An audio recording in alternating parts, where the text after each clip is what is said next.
Hello friends, welcome back to our channel. എല്ലാവരും സുഖമായിരിക്കുന്നു വിചാരിക്കുന്നു. അപ്പോൾ ഫ്രണ്ട്സ്, നമുക്ക് ഇന്നത്തെ റെസിപ്പിയിലേക്ക് പോവാം. നമുക്ക് നോമ്പ് തുറക്കുന്നതിന് വേണ്ടിയിട്ട് വളരെ എളുപ്പത്തിൽ ഉണ്ടാക്കിയെടുക്കാൻ പറ്റുന്ന ഒരു സ്നാക്കാണ് കേട്ടോ ഞാൻ ഇന്ന് ഉണ്ടാക്കാൻ പോകുന്നത്. അപ്പോൾ നോമ്പ് തുറക്കുമ്പോഴേക്കും നമുക്ക് എന്ത് സ്നാക്ക് ഉണ്ടാക്കണമെന്ന് നമുക്ക് ഓരോ ദിവസവും ഇങ്ങനെ സംശയം ഉണ്ടാവും അല്ലേ. അപ്പോൾ അങ്ങനെ ആലോചിച്ചുകൊണ്ടിരിക്കുന്നവരാണ് നിങ്ങളെങ്കിൽ നിങ്ങൾക്ക് പെട്ടെന്ന് തന്നെ ഉണ്ടാക്കിയെടുക്കാൻ പറ്റുന്ന ഒരു ഉഴുന്ന വടയുടെ റെസിപ്പിയാണ് കേട്ടോ. അപ്പോൾ പെട്ടെന്ന് ഉണ്ടാക്കിയെടുക്കാൻ പറ്റുന്ന നോക്കുമ്പോൾ നിങ്ങൾക്ക് സംശയം ഉണ്ടാവാം. കാരണം ഉഴുന്ന വട ഉണ്ടാക്കണമെങ്കിൽ നമുക്ക് ഉഴുന്ന് ഒരു 3-4 മണിക്കൂറെങ്കിലും കുതിർത്ത് അതിനുശേഷം നമ്മൾ അരച്ചിട്ടായിരിക്കും ഉഴുന്നുവട ഉണ്ടാക്കാറുള്ളത് അല്ലേ. എന്നാൽ വളരെ എളുപ്പത്തിൽ ഒരു അരമണിക്കൂർ കൊണ്ട് തന്നെ നമുക്ക് ഉഴുന്നുവട റെഡിയാക്കാം. അതിനുള്ളൊരു ടിപ്പ് കൂടിയാണ് ഞാൻ ഇന്നത്തെ വീഡിയോയിലൂടെ കാണിക്കുന്നത് കേട്ടോ. അപ്പോൾ നമ്മൾ ഉഴുന്നുവട ഉണ്ടാക്കുന്നതിന് വേണ്ടിയിട്ട് നമ്മൾ ഉഴുന്ന് കുതിർക്കുമ്പോഴേക്കും നിങ്ങൾ ഒരു ചൂട് വെള്ളത്തിൽ ഒരു അത്യാവശ്യം ചൂടുള്ളൊരു വെള്ളത്തിലാണ് നിങ്ങൾ ഉഴുന്ന് കുതിർത്ത് വെക്കുന്നതെങ്കിൽ നിങ്ങൾക്കൊരു 15 മുതൽ 20 മിനിറ്റ് കൊണ്ട് തന്നെ ഉഴുന്ന് നന്നായിട്ട് കുതിർന്ന് കിട്ടും കേട്ടോ. അതിനുശേഷം നമുക്ക് മിക്സിയിൽ ഒരു ചെറിയ ജാർ എടുക്കുക, അതിലേക്ക് ഇട്ടിട്ട് നന്നായിട്ട് അരച്ചെടുക്കണം. അപ്പോൾ ഇതിൽ വെള്ളം ചേർക്കണ്ട കേട്ടോ. വെള്ളം ചേർത്ത് കഴിഞ്ഞാൽ ഒത്തിരിയായിട്ട് ലൂസായി പോകും. അപ്പോൾ വെള്ളം ചേർക്കാതെ ഇതേപോലെ അരച്ചെടുക്കണം. അതിലേക്ക് നമുക്ക് ഫ്ലേവറിന് വേണ്ടിയിട്ട് കുറച്ച് ഇഞ്ചിയും കൂടി നമുക്ക് ചേർത്ത് അരച്ചെടുക്കാം. അപ്പോൾ ഞാൻ അങ്ങനെ അരച്ചെടുത്തിട്ടുള്ളതാണ് കേട്ടോ ഇത്.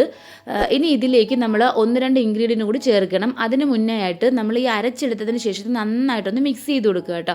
അപ്പോൾ ഇതിനകത്തേക്ക് ആ ഒരു പെട്ടെന്നൊന്ന് ഫെർമെൻ്റായി കിട്ടുകയും ചെയ്യും. അതേപോലെ തന്നെ നല്ല സോഫ്റ്റായിട്ട് കിട്ടും. അതിന് വേണ്ടിയിട്ട് നന്നായിട്ടൊരു 3-4 മിനിറ്റ് ഇതേപോലെ ഒന്ന് മിക്സ് ചെയ്തെടുക്കുക. അതിനുശേഷം ഇതിലേക്ക് ഞാനൊരു ചെറിയൊരു സവോളയാണ് കേട്ടോ ചേർത്ത് കൊടുക്കുന്നത്. നിങ്ങളുടെ കയ്യിൽ ചെറിയ ഉള്ളി ഉണ്ടെങ്കിൽ ചെറിയ ഉള്ളി ഒരു 5-6 പീസ് ചേർത്ത് കൊടുത്താലും മതി. ഞാനിവിടെ സവോള ചേർത്ത് കൊടുക്കുന്നുണ്ട്. എരിവിന് വേണ്ടിയിട്ട് ഒരു പച്ചമുളക് ചേർത്ത് കൊടുക്കുന്നുണ്ട്. പിന്നെ കുറച്ച് കറിവേപ്പില. നിങ്ങൾക്ക് ഇതിലേക്ക് വേണമെങ്കിൽ മല്ലിക്കൊത്തോ അതുപോലെ തന്നെ നമുക്ക് വലിയ ജീരകമൊക്കെ ചേർക്കുന്നവരുണ്ടാവും കേട്ടോ. അപ്പം ഞാനിപ്പോൾ അതൊന്നും ചേർക്കുന്നില്ല. നിങ്ങൾക്ക് ഇഷ്ടമാണെങ്കിൽ അത് ചേർക്കാം. പിന്നെ ആവശ്യത്തിന് ഉപ്പ് ചേർത്ത് കൊടുക്കുക. പിന്നെ ഇതിലേക്ക് കുറച്ച് കായപ്പൊടി ചേർത്ത് കൊടുക്കുക. അപ്പോൾ ഇത്രയും കാര്യങ്ങളാണ് നമ്മളിതിലേക്ക് ചേർത്ത് കൊടുക്കുന്നത്. അതിനുശേഷം നന്നായിട്ട് മിക്സ് ചെയ്ത് കൊടുക്കുക. പിന്നെ ഞാനൊരു അല്പം പെപ്പർ പൗഡർ കൂടി ചേർക്കുന്നുണ്ട്. പെപ്പർ ക്രഷ് ചെയ്ത് ചേർക്കുന്നതായിരിക്കും നല്ലത് കേട്ടോ. അപ്പോൾ എൻ്റെ കയ്യിൽ പെപ്പർ പൗഡർ ഉണ്ടായിരുന്നുള്ളൂ, അതുകൊണ്ട് ഞാൻ പെപ്പർ പൗഡർ ചേർത്ത് കൊടുക്കുകയാണ്. അതിനുശേഷം നന്നായിട്ട് മിക്സ് ചെയ്തതിന് ശേഷം നമുക്ക് ഇപ്പോൾ തന്നെ ഇത് ചുട്ടെടുക്കാം കേട്ടോ. അപ്പോൾ ഞാനൊരു 15 മുതൽ 20 മിനിറ്റ് മാത്രമാണ് കേട്ടോ ഇത് കുതിർത്ത് വെച്ചിട്ടുള്ളത്. അതിനുശേഷം നമ്മൾ ഉഴുന്നുവട ഉണ്ടാക്കുമ്പോഴുള്ളൊരു വലിയൊരു ടാസ്ക് എന്ന് പറയുന്നത് നമുക്ക് ഇതിന് ഷേപ്പ് കിട്ടുക എന്നുള്ളതാണല്ലേ.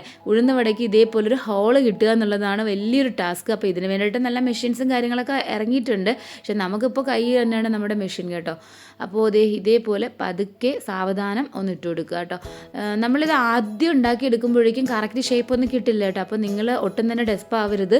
നമ്മൾ 2-3 ഉണ്ടാക്കി വരുമ്പോഴേക്കും ഇത് കറക്റ്റായിട്ട് കിട്ടും. അപ്പോൾ നമ്മൾ ഉഴുന്നുവട വളരെ എളുപ്പത്തിൽ ഉണ്ടാക്കി എടുത്തിട്ടുണ്ട്. അപ്പോൾ നമ്മൾ നോമ്പ് തുറയ്ക്ക് വേണ്ടിയിട്ട് സ്നാക്കൊക്കെ ഉണ്ടാക്കാൻ വേണ്ടി ആലോചിക്കുകയാണെങ്കിൽ നമ്മൾ മിക്കപ്പോഴും ചിലപ്പോൾ ആദ്യത്തെ ദിവസവും 2ാമത്തെ ദിവസമൊക്കെ നമുക്ക് പല വെറൈറ്റി ആയിട്ടുള്ള സ്നാക്കുകൾ കിട്ടാറുണ്ടല്ലേ.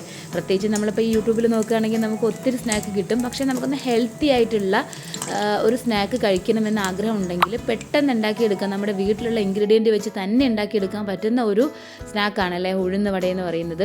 അപ്പോൾ എനിക്ക് തോന്നുന്നു നല്ലൊരു ഓപ്ഷൻ ആയിരിക്കും ഉഴുന്നുവട. അതും പെട്ടെന്നൊരു അരമണിക്കൂർ കൊണ്ട് തന്നെ നമുക്ക് ഉഴുന്നുവട ഉണ്ടാക്കിയെടുക്കാൻ പറ്റുമെങ്കിൽ നിങ്ങൾ ആരും ആലോചിച്ചുകൊണ്ടിരിക്കേണ്ട. പെട്ടെന്ന് തന്നെ ഉഴുന്ന് കുറച്ച് ചൂടുവെള്ളത്തിലേക്ക് ഇട്ട് ഒന്ന് കുതിർത്തെടുത്തതിന് ശേഷം ഇതേപോലെ ഒന്ന് ഉണ്ടാക്കിയെടുക്കുക. ഷേപ്പ് കിട്ടില്ല എന്ന് പറഞ്ഞൊന്നും നിങ്ങൾ വിഷമിക്കേണ്ട ആവശ്യമില്ല കേട്ടോ. ആദ്യത്തെ 1-2 മാത്രമായിരിക്കും ചിലപ്പോൾ നമുക്കങ്ങനെ ഷേപ്പ് കിട്ടാതിരിക്കുക. അതിനുശേഷം അത് എക്സ്പീരിയൻസ് ആയിക്കോളും. അപ്പോൾ എന്തായാലും നല്ല കിടിലൻ ഉഴുന്നുവട ഞാൻ ഉണ്ടാക്കിയിട്ടുണ്ട്. ഞാൻ ഈ ഉഴുന്നുവട ഉണ്ടാക്കാനുള്ള മെയിൻ കാരണം എന്താണെന്ന് വെച്ച് കഴിഞ്ഞാൽ മോന് ഒത്തിരി ഇഷ്ടമാണ് കേട്ടോ. മിറാജിന് വലിയ ഇഷ്ടമാണ് ഉഴുന്നുവട. എപ്പോഴും ഉഴുന്നുവട ചോദിക്കും. അതുകൊണ്ടാണ് ഞാൻ കുറച്ച് ഉഴുന്നുവട ഉണ്ടാക്കിയത്. തീർച്ചയായിട്ടും ഇതൊരു ഹെൽത്തി ഓപ്ഷൻ കൂടിയാണ്. നിങ്ങൾക്ക് ഈ ഒരു വടയുടെ റെസിപ്പി ഇഷ്ടമായിട്ടുണ്ടെങ്കിൽ ഒന്ന് ലൈക്ക് ചെയ്യുക. അതേപോലെ തന്നെ ഫ്രണ്ട്സിനൊക്കെ ഒന്ന് ഷെയർ ചെയ്ത് കൊടുക്കുക. എന്തായാലും നിങ്ങളൊന്ന് ട്രൈ ചെയ്ത് നോക്കുക കേട്ടോ.